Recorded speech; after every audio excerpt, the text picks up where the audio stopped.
Olá, todos e todas. Essa é uma gravação introdutória às atividades do laboratório, né? Nós vamos retomar neste semestre ainda que de uma maneira adaptada, né, às atividades práticas de eletrônica de potência. Vocês devem estar cientes e estar seguindo aí os protocolos que são indicados, né, para minimizar os riscos, né, sanitários aí do compartilhamento desses espaços, né, das salas de aula, dos laboratórios, dos equipamentos.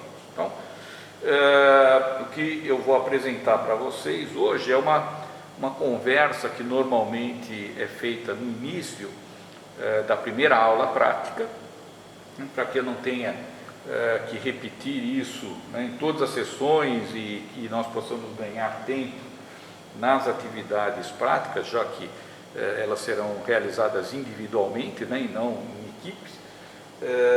Eu vou fazer essa breve apresentação que é válida para todas as experiências que nós vamos ter ao longo do semestre. Bom, então vou iniciar aqui com um procedimento que já nós estamos habituados, né, que é da higienização das mãos. Nós vamos manusear aqui os equipamentos, né, então existe um procedimento de higienização dos equipamentos. É importante que a gente colabore, então, para a manutenção dessas condições, né? Então, durante a nossa experiência, né, seguidamente aí fazer essa higienização, principalmente se a gente, por alguma razão, tiver, né, que tocar, né, em algum outro elemento que eventualmente não está devidamente higienizado.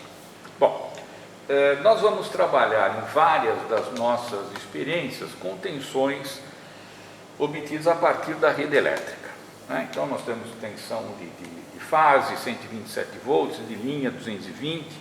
Nossa primeira experiência é de um retificador. Então, no lado retificado, no lado de corrente contínua, nós vamos ter tensões maiores aí que 300 volts, ou seja, são tensões de condições que exigem muita atenção, né, de quem vai estar manuseando o circuito, né, muito cuidado com cuidado pessoal, cuidado com os equipamentos, certo? Então, essa introdução é um pouco para falar desses aspectos, certo? Então, cuidado ao ligar, ao fazer as manutenções, tenha sempre certeza que o equipamento está desenergizado, né? Então a fonte de alimentação esteja desconectada. Nessa primeira experiência, por exemplo, a nossa fonte de alimentação é a própria rede elétrica, né? Então nós temos aqui uma conexão à alimentação trifásica da bancada, né, que passa aqui por um contator. O contator é a nossa chave, né, que tem aqui um comando, né, de uma situação que ele está, como agora, desligado. Então aqui eu tenho energia, mas aqui eu não tenho, e se eu acionar o contator, ele fecha, né, ele estabelece o contato entre a rede e os terminais que vão alimentar o nosso circuito. Portanto, aqui agora eu tenho energia, né? Então vou ter 220 de tensões de linha.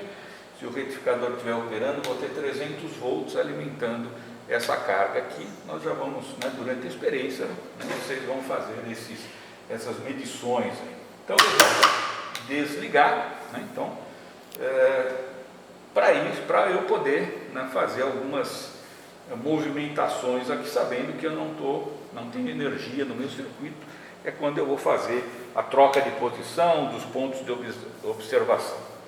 Todas as placas que nós vamos usar ao longo do semestre, elas possuem vários pontos de observação. Nesse caso aqui elas estão alinhadas, né? Então estão posicionadas aqui de uma maneira a facilitar a observação. Em outras elas estão distribuídas pelo circuito, né? Então a gente vai buscar os pontos de acordo com o roteiro da experiência que vocês vão receber. Várias das placas têm chaves, né, para alterar situações circuitais, né? Então nesse caso nós vamos utilizar as chaves para colocar e retirar os elementos de filtragem desse retificador, né? Em outras placas elas cumprem outras funções que nós vamos ver aí ao longo do semestre, né? Então, principalmente, né, para manusear as pontas de prova do osciloscópio, é importante uma série de cuidados que eu vou falar aqui na sequência. O primeiro cuidado para o uso dos equipamentos em geral é saber que nós temos que garantir, né, as condições de segurança dos equipamentos, porque ao garantir essa operação segura, nós também estamos nos protegendo, né, evitando de causar algum curto-circuito, né, algum problema nas ligações. O principal problema, eu diria que é a possibilidade de curto-circuito mesmo, né, que é um evento, vamos dizer, mais extremo que a gente pode ter, né. Então, muito cuidado. E isso é especialmente verdade com o osciloscópio, porque o osciloscópio que nós vamos utilizar, ele tem 2 canais, né? Vocês já estão habituados a usar esse tipo de equipamento. Ambos os canais têm uma referência em comum, né, que na ponta de prova usual são os terminais, né, que tem aqui uma garra, um jacaré. Esses 2 pontos, eletricamente, são os mesmos, né, eles são interligados internamente pelo osciloscópio. Se eu quero observar 2 sinais diferentes, é para isso que a gente tem 2 canais, só é possível se ambos os canais tiverem esse ponto de referência em comum, né? Porque de qualquer maneira, mesmo que aqui eles não estejam ligados, internamente aqui eles estão ligados.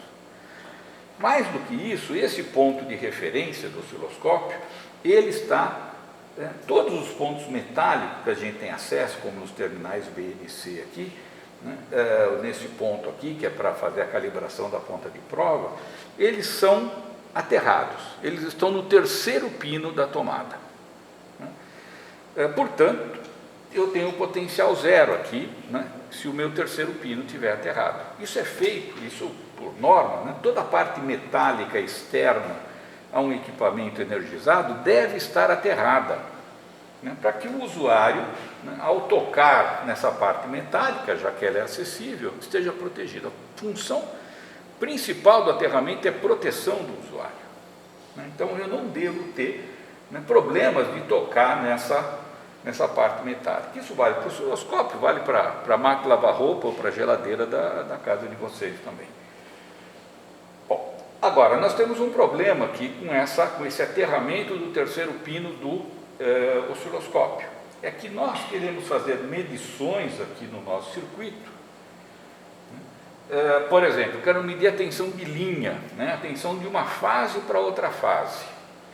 Bom, mas se o meu osciloscópio está aterrado, e, portanto, esse ponto aqui está na terra, se eu colocar na fase, né, que eu quero medir, fase A para B, bom, eu vou dar um curto-circuito de uma fase para o terra. Então, obviamente, eu não posso fazer isso. Quais são as soluções possíveis, então, já que essa é uma situação normal, né, quando a gente está fazendo ensaios com a rede elétrica, de querer medir, né, uma das tensões ali de fase. Ou a gente utiliza pontas, né, sondas de tensão que são isoladas do osciloscópio, elas existem e são muito caras, né, então nós não as usamos no laboratório, elas custam o mesmo valor, né, de um osciloscópio simples, né. Então é um produto muito caro que vai usado ali em situações muito particulares, ali, quando isso se justifica, né, um dispositivo tão custoso. A outra maneira é isolar o circuito de medição, né, o osciloscópio, do circuito de ensaio. O que nós vamos fazer, né, ao longo do curso todo é isolar o osciloscópio, né. Como que nós vamos isolar o osciloscópio? A tomada do osciloscópio, o plug do osciloscópio, ele não vai estar ligado direto na rede da bancada. Ele vai estar alimentado através de um transformador isolador, que é o que está aqui, né, nessa placa.